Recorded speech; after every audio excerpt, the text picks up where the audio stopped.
జిల్లా కమిటీలో నాయకుడిగా పనిచేస్తున్నాను. ఈరోజు సమావేశాన్ని ఉద్దేశించి ముఖ్యంగా రాష్ట్ర అధ్యక్షులు అందర గౌతమ్ కుమార్ గారు చిందనూరు నాగరాజు గారికి రాష్ట్ర ప్రధాన కార్యదర్శిగా నియమించడము చాలా గొప్ప పరిణామము. ఈ సందర్భంగా చిందనూరు నాగరాజు గారికి ప్రత్యేక జైబీములు శుభాకాంక్షలు తెలియజేసుకుంటూ పార్టీ గురించి బహుజన సమాజ్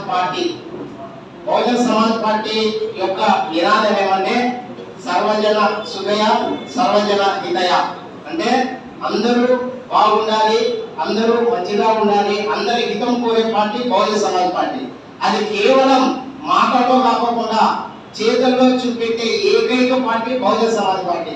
ఈ దేశంలో అనేక రాజకీయ పార్టీలు ఉన్నాయి, అనేక విధాలుగా రాజకీయ పార్టీలు, జాతీయ పార్టీలు, రాష్ట్ర పార్టీలు రకరకాలుగా ఉన్నాయి. అయినా కూడా కేవలం బహుజన సమాజ్ పార్టీ మాత్రమే అందరినీ పార్టీలోకి ఆహ్వానించి వాళ్ళకి తగిన గుర్తింపు ఇచ్చి వాళ్ళకు పదవులు ఇచ్చి పార్టీ కోసం పనిచేయడంలో ఎస్సీ ఎస్టీ బీసీ మైనార్టీలు ఈ బహుజనులకు రాజ్యాధికారం రావాలి, ఈ దేశాన్ని వాళ్ళు పాలించాలి అనే కాశీరామ్ గారి కాన్సెప్ట్ కోసం ఎవరైతే పనిచేస్తారో అటువంటి నాయకుడిని అందరినీ కూడా పార్టీ హక్కులు చేర్చుకొని వాళ్ళకి పదవులు కూడా ఇవ్వడం జరుగుతుంది.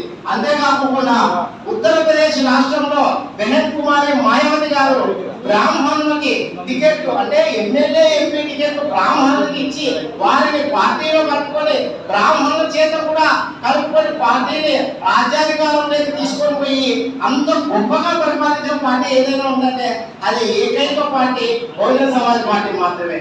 అందులో భాగంగానే బెహన్ కుమారి మాయావతి గారు మాజీ ముఖ్యమంత్రి ఉత్తరప్రదేశ్ మా అధినేత్రి భాయిచారా కమిటీలు అనే రాష్ట్ర వ్యాప్తంగా ప్రతి రాష్ట్రంలో భాయిచారా కమిటీలు ఏర్పాటు చేసి పార్టీలోకి అందరినీ ఆహ్వానించి అన్ని కులాల వారిని అందరినీ కూడా పార్టీలోకి ఆహ్వానించి భాయిచారా కమిటీలు ఏర్పాటు చేసి ఈ యొక్క బహుజనుల రాజ్యాధికారం కోసం అందరినీ భాగస్వామ్యం చేయడంలో భాగంగానే మన చిందనూరు నాగరాజు గారికి ప్రధాన కార్యదర్శిగా నియమించడం జరిగింది.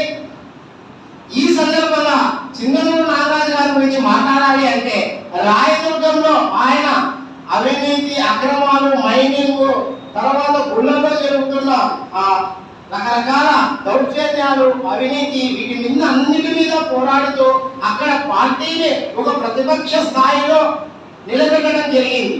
కాబట్టి ఆయన చేసే పని, ఆయన చేసే సేవ, పార్టీ కోసం ఆయన కేటాయిస్తున్న సమయము, నిజాయితీ నిబద్ధతతో ఆయన పనిచేస్తున్న విధానాన్ని గమనించిన పార్టీ